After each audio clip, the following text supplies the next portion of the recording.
Happy Labor Day. I think this is the 32nd consecutive Labor Day that we've worked.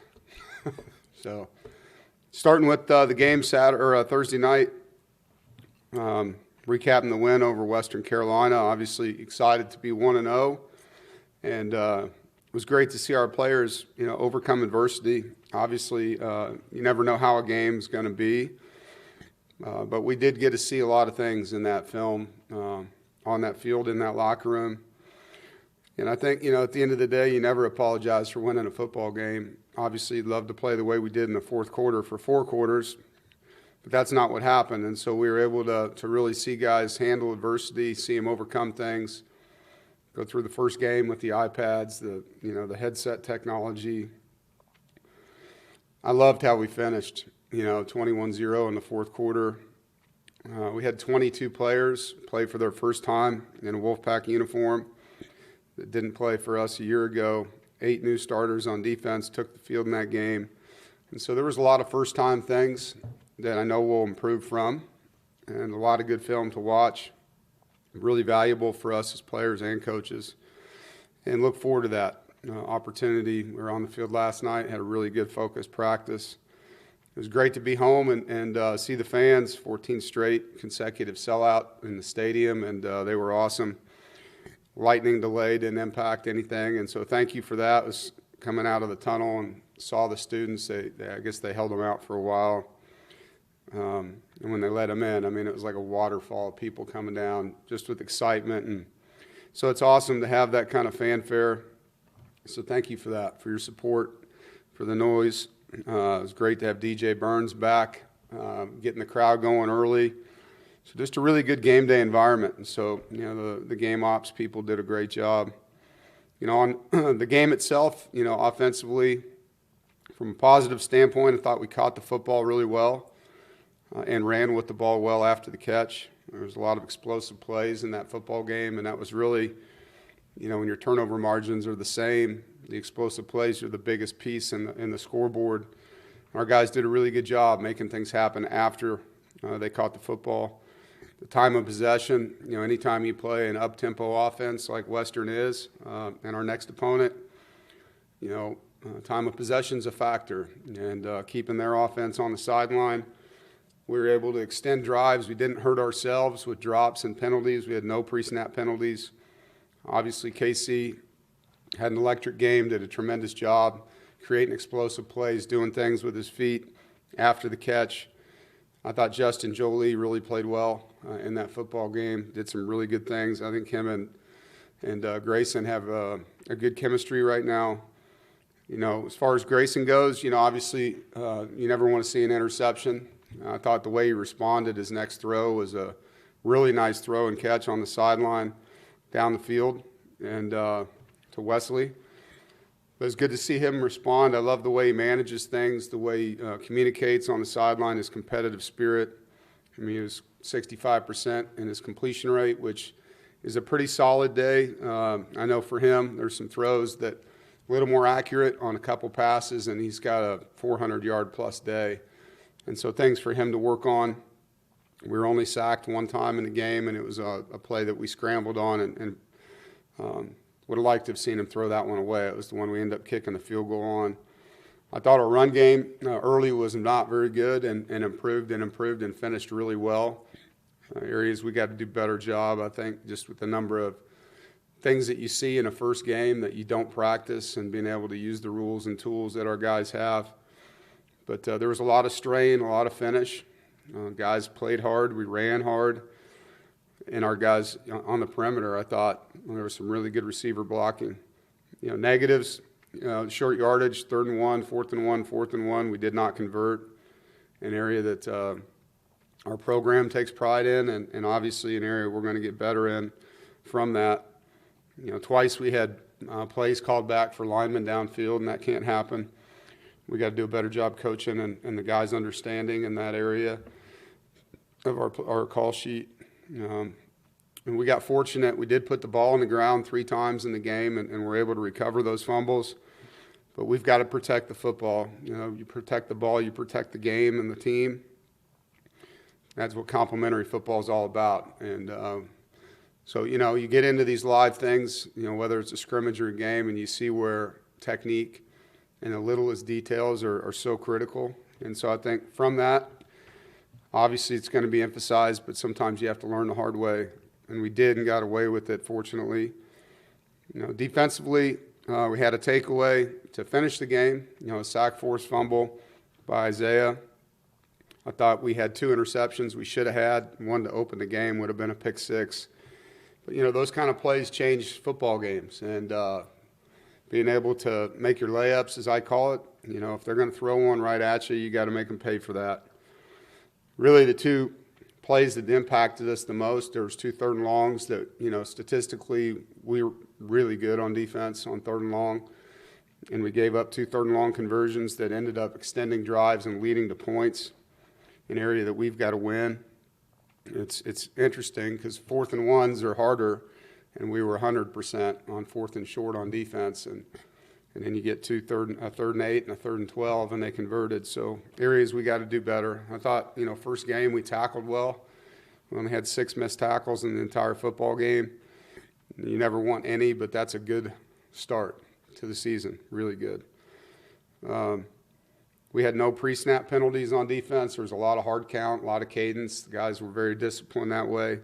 I thought our front really strained. I thought Davin Van, his stamina throughout the game, making plays when we needed him at the end.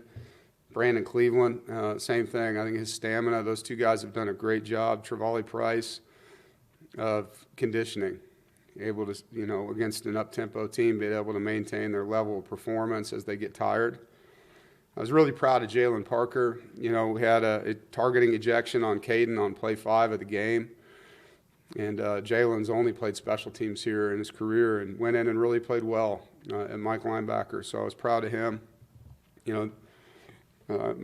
Negatives on defense, like I said, the 2 third downs. We had 2 penalties that extended drives. One was the targeting, and another, Brandon had a great pass rush on the center, and unfortunately his hand hit the helmet. And you just can't get near a quarterback's head, and that's something we know and have to be able to do that in the moment of truth. On special teams, it was good to see. We had a good return with Hollywood. He had another one where he should have stayed in and didn't. KC had a nice punt return. It's nice having KC and Jalen as punt returners. They can both do really good things. It was great to see Kanoa, our kicker, his first college kick, 46 yards, right down the middle. Not a gimme by any means, and did a great job. I was proud of him. Colin Smith on our kickoffs was 100% with his touchbacks and his ball location. I thought our players on those units really strained. You got to see a lot of technique. I know fans aren't seeing that kind of stuff like we are, but a lot of times you get into live play and you see some things show up that hurt you. We had no penalties on special teams, so a really clean game in that area. We can be better in some areas, obviously, and we'll work hard to do that.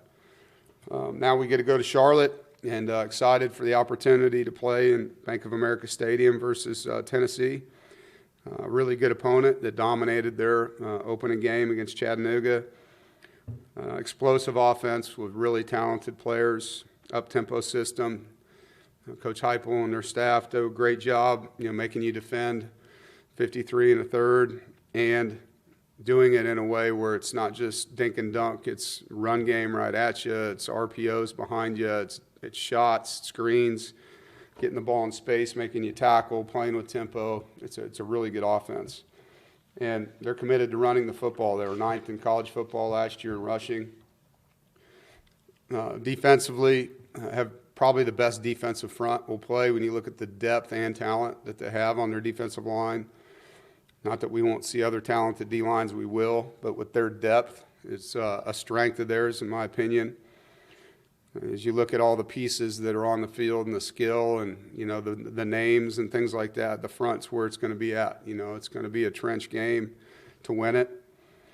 I think defensively, there's so many things you have to do well when you play an offense like this, but tackling is going to be the premium. They're going to complete balls, they're going to throw hitches, they're going to throw screens, the underneath stuff. We got to do a great job limiting yards after catches and tackling their backs. Obviously, defending deep balls and all that goes into it. But, You can't let a 5-yard gain turn into a 10-yard gain. You can't let a 0-yard pass turn into an efficient play. We've got to tackle really well in this football game. There's no doubt it's going to be a great environment in Charlotte. I think Danny Morrison and his team at the Belk Mayo Classic do a tremendous job with the premium fan experience. I'm excited for both fan bases. It's going to be a really passionate group on both sides and a fun game to be a part of. Their quarterback, man, is he talented. He's fun to watch. His first college start in their bowl game, he rushed for 3 touchdowns. Saturday, he was completing every ball, throwing accurate, on time, shows touch, shows arm strength, shows mobility. His running backs run really hard. They protect well. He's got a veteran O-line and a deep, fast receiver group that has a lot of different varieties in it. So it's a great challenge, a great opportunity that way. Excited, about the game, the test, the opportunity to play a team like Tennessee, to top 25 teams. And I know we'll have a great week of preparation and look forward to the matchup. There's been a lot of talk about this game going back to when we scheduled it, and I've known Josh Heupel a long time, and I have a lot of respect for him, as a coach, as a player when he was a player. But I've known him since, I was at Kansas. Our head coach there was his offensive coordinator at Oklahoma. One of my best friends in the business, Sept, and him were teammates. I've known Josh a long time. I think a lot of them. I'm excited to compete against him. These are great games. As a coach, you're tested. It's, your staff against their staff. You got good players on both sides. It's a game that's obviously played in our state against a team whose, state line touches ours. So there's a lot to play for in a game like this, and that's what it's all about. I'm excited for the opportunity. And to win games like this, there's a lot of noise, and that's not what it's about. It's about executing. It's about fundamentals. It's about doing the right things in the game plan. It's about your mental preparation. It's about your emotional control. As coaches, getting these guys the best opportunity to play as fast as they can, as hard as they can, longer than the other team. And so it's going to be a fun one. I'm really looking forward to the week and get going. Any questions? Reminder to use the raise hand emoji if you have a question. Corey Smith. Dave, obviously, I'm sure you would have preferred to have a more dominant win on Thursday night. But how good is it to have something to look back on and say, here's the positives, here's the negatives, and be able to kind of be a wake-up call for the team going into a big week like this? Yeah, I think. Obviously, you want to win. That's the bottom line. And we came out of that game healthy. We were able to really test our guys. We didn't know it would be a test like that. You just don't know when you get into games like that what you're going to see. And obviously, some of what we saw is on us. We didn't execute well enough. But what we were able to do was see how our guys handle adversity. So we are tested, and when you have as many new players as we do, new leaders, 2 of our captains weren't even on our team last year. So you can't test that in a scrimmage. You have to get into games and be in the fire, per se. And so I feel great about the fact that we were able to test our roster in a game, win the game, finish really well, and come out healthy. Not happy at all about, some of the things we didn't do well. But that's what the film's about. And, when you come out of a game with a win and your team's healthy and you have a chance to study it. And, for us, we played Thursday, so we got an extra day of recovery, an extra day of film study on ourselves. It's a really valuable opportunity for this team and staff. As a quick follow-up to that, in what ways did you see some of those leaders step up? Just for Grayson, he's just next play. He doesn't beat himself up on the sideline. He's competitive, yes. He gets mad at himself, but the next play, he's right back in it. He's really able to respond and not react, which was great to see. I thought Davin Van, throughout the game, just kept talking in a positive way with intensity to the guys on the sideline about what we need to do better and settle in. So you got to see just, it's easy in those situations to respond the wrong way, to go what we call internal, start saying negative things, and it was the opposite.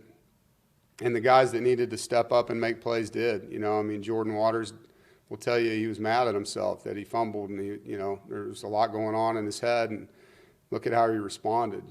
He used that energy to play better in the second half. It was great to see how he finished runs in the second half.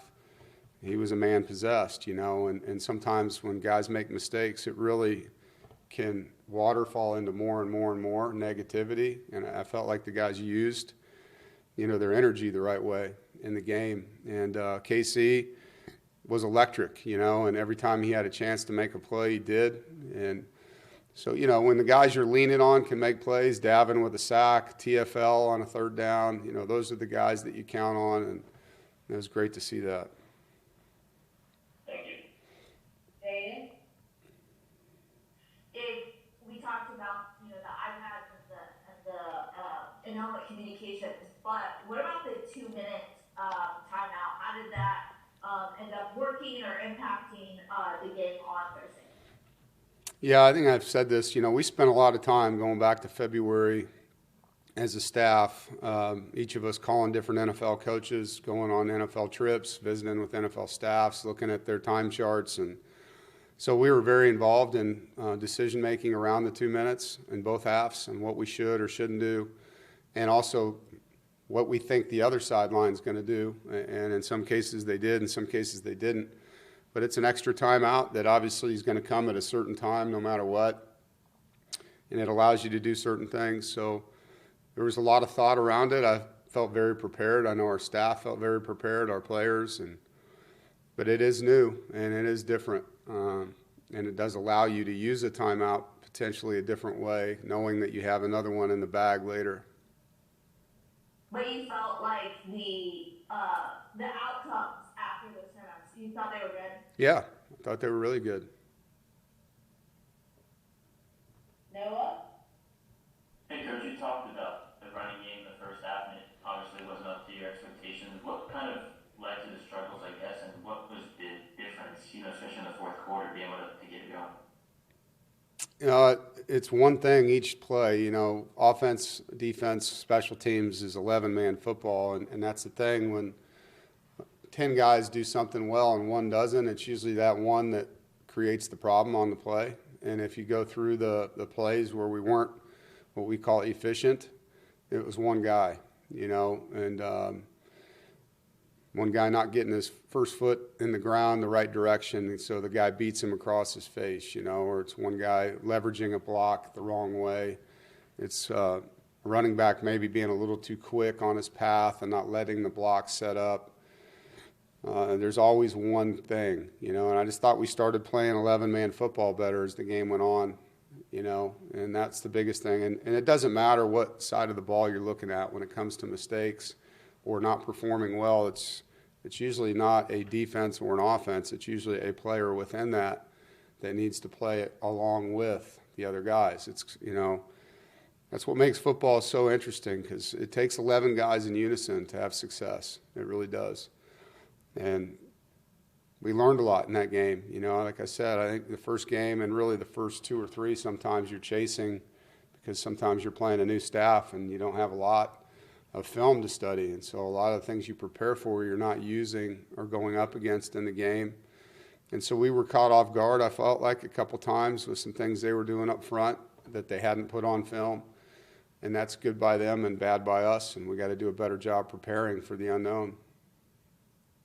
And then kind of going off as a follow-up, you talk about playing a lot of new faces. How big is the jump between week 1 and week 2 when you're playing with a roster, with this many new guys on? It can be big. I think that's a common said thing that, the biggest improvement you have is game 1 to game 2. I don't really believe that. I think you can have a huge improvement in every game if the roster takes what we call their one mores personally. What did you just put on tape that you have to correct by the end of the next week? And can you do that? Can 11 guys each have one thing better in their game? And when you take that to heart and all of a sudden you have an 11% improvement, per player, there's a big jump. And you saw that for us in the middle of the season last year. It didn't happen in week 1 or week 2. Obviously, we're playing against a way different opponent this week. you know, the skill level, the scheme, their success, their all those things. And so naturally you think you got to get 100 times better. You don't. You need to play 11-man football, and we need to do that how many plays in a row? You know, can we play together and improve 1% every player on the field in a certain area, fundamentals, technique, focus, whatever that thing may be, eye discipline. Each player has got an area of his game that he knows coming out of our grading session with them, this is an area I got to fix, you know, because we know, just like our opponent knows, what we put on film. And so game plans are always built around, you know, what you see schematically and what you see personnel-wise. And as a player, you need to, you know, protect the roster, protect the game plan by doing your part, you know, to make that game plan fail, by improving in those areas. We have to do that with scheme and tendencies, but players have to do that with fundamentals, technique, and effort. Murph? Thanks, Dave. Two kind of related questions. One, and I know every game is televised these days, but is it special to be on ABC in that primetime slot? Do you feel it? Does it feel any different as a coach, as a team? And then relatedly, you talked about that you kind of laid out the playoff scenario to your team before the season. What it would take to make it where you need to be. Do you talk about that at all during the season, or is that put away now and you just go out and play? Yeah, I think first of all, to your first question, yeah, it's great exposure for the program. You know, anytime you're on the nationally televised game, that's really good, not just for NC State football, for NC State as a university, for our athletic department, for our state, for our fan base, for our alums. All of that matters, you know. I mean, the more you're exposed that way, the better for the program. But that doesn't play into anything that we're talking about with the guys, you know. To play well, regardless of how you're televised, it's going to come down to the process of preparation and practice habits and recovery, sleep, nutrition, hydration. All these things are going to turn into the score at the end of the game. And so that's where we spend our time. As far as the rankings and all that, you know, that was all preseason, January, February.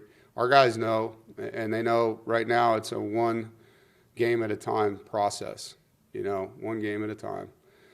No seasons are determined in week 1, week 2. I mean, this thing's going to go all the way through November. It's going to get blown out of proportion by you guys because that's your jobs. And, you know, people are quitting on certain teams already. And it's a long season. There's a lot that's going to happen.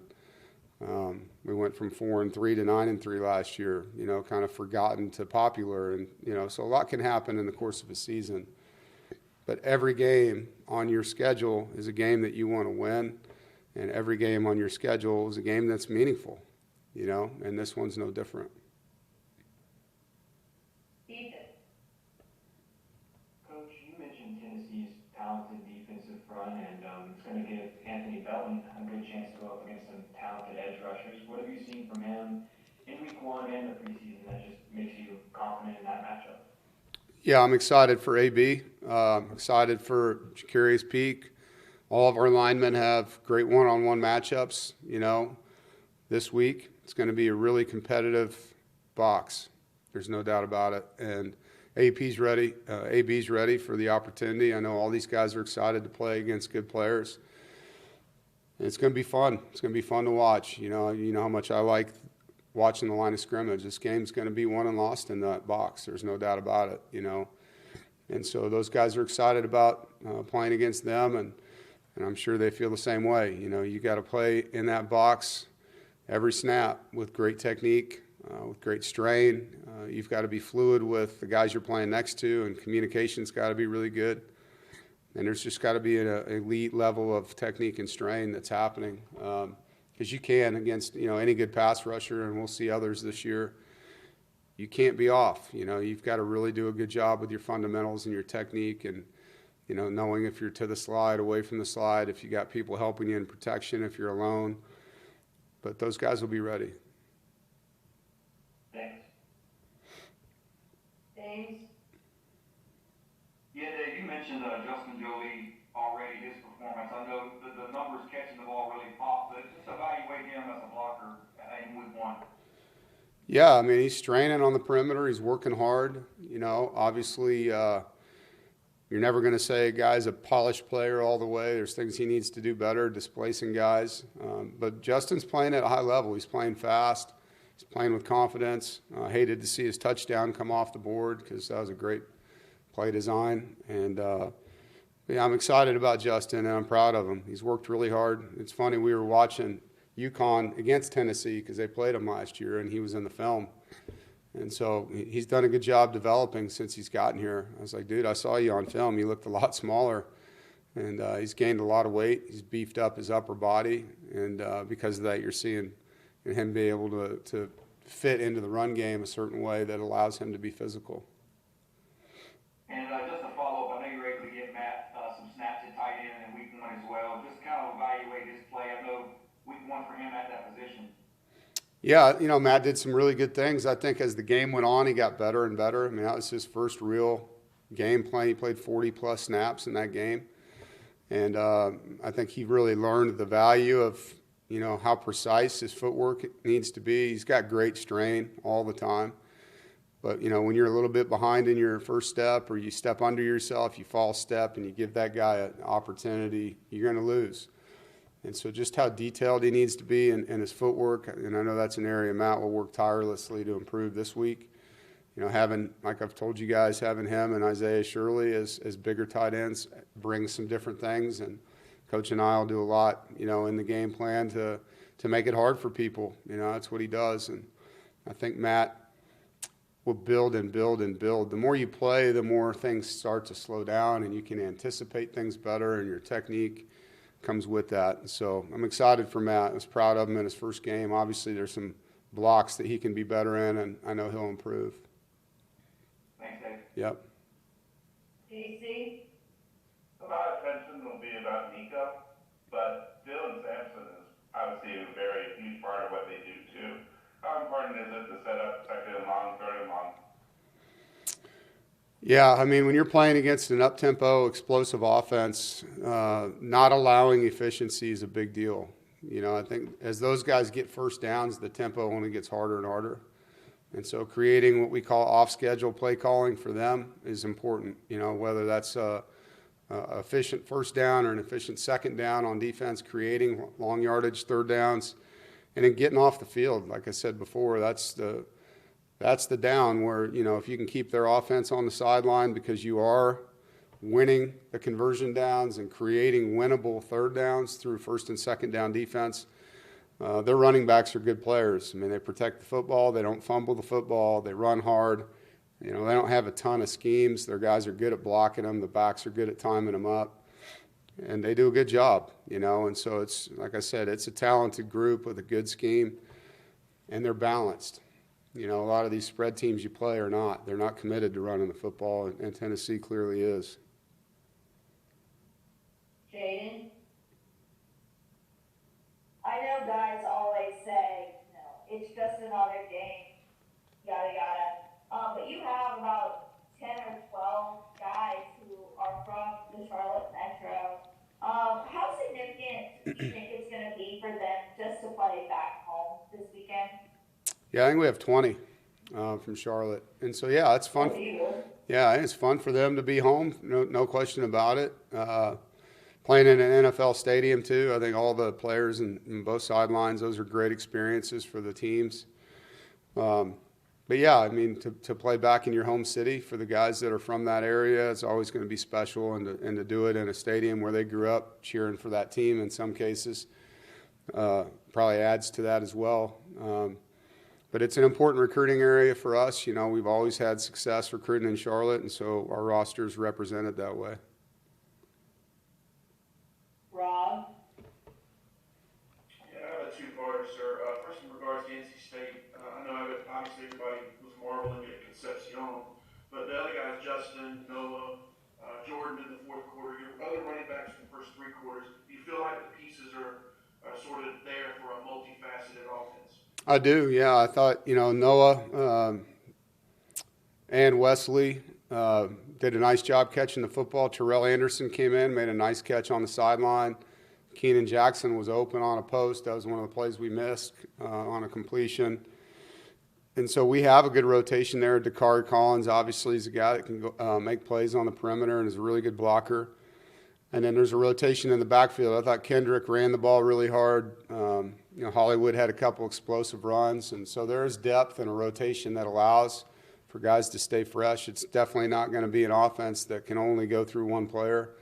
You see that with Joe Lee. I mean, he would have had over 100 yards without the penalty and a touchdown. The outside guys, were catching the ball down the field. And that's what we wanted. We wanted to be a lot harder to zero in on, from a personnel standpoint. We knew we had a special player in KC, and to put pieces around him, where if the feature of the defense is being heavy in the slot, you've got some weapons elsewhere for the quarterback and a rotation so that if somebody's, tired and goes out of the game, the next guy ends productive. And so that was a big emphasis in our recruiting, and the guys did a nice job bringing in some talent. Western Carolina's a really good team. Tennessee, obviously, this will be elite in terms of athleticism and such.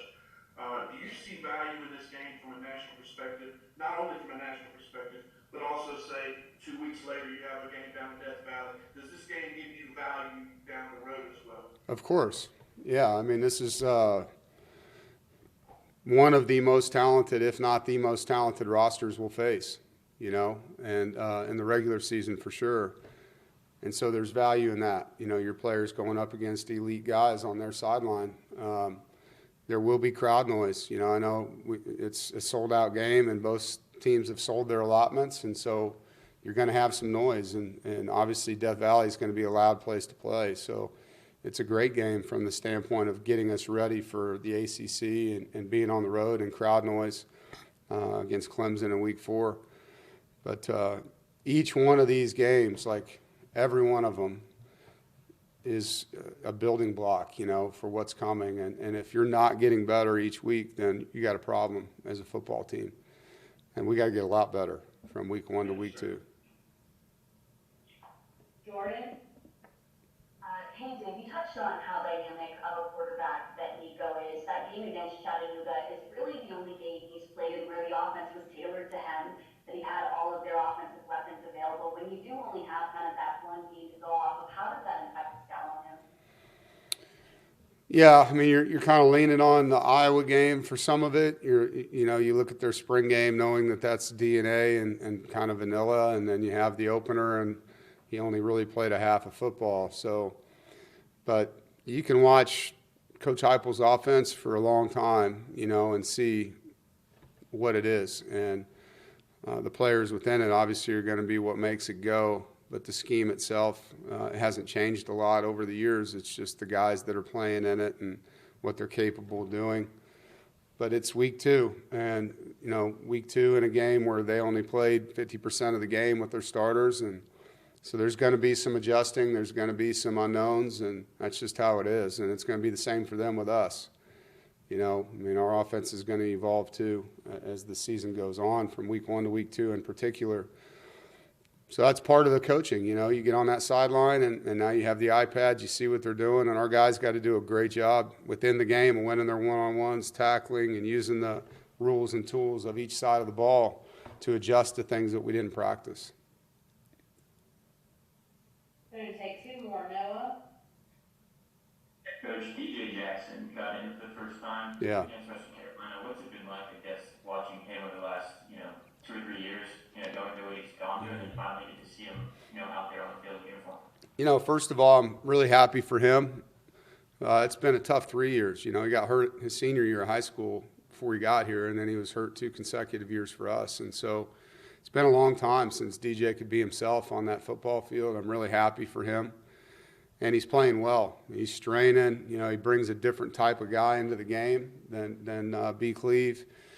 And the thing about him, he is really strong. And so you see him, he's a little smaller, obviously, than Brandon, but, man, is he strong and he's quick. And so there's some things there, if you're a center, where you got different types of players coming in the game at you, and they bring different skill sets. And just from a personal side, it's been I'm proud of him, man. He's been through a lot. It's hard. It's hard being hurt once, 3 times. And so he's been through a lot mentally, emotionally, spiritually through this journey, and I'm happy for him and looking forward to seeing him continue to get better.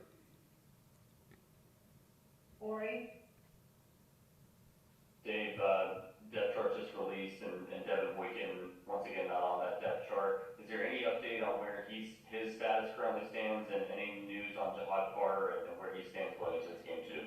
Yeah, Devin's out for the month. His timeline is to be back sometime in October. Can't really give you a date on that because, every month you kind of reassess where guys are at as they get to this stage of the ACL recovery. Jihad will play. He's ready to go. He practiced last night, and like I said after the game, he could have played Saturday. We just felt like it was best to get him one more week to be back 100%. Thank you. All right, everybody. Thanks, Coach. All right.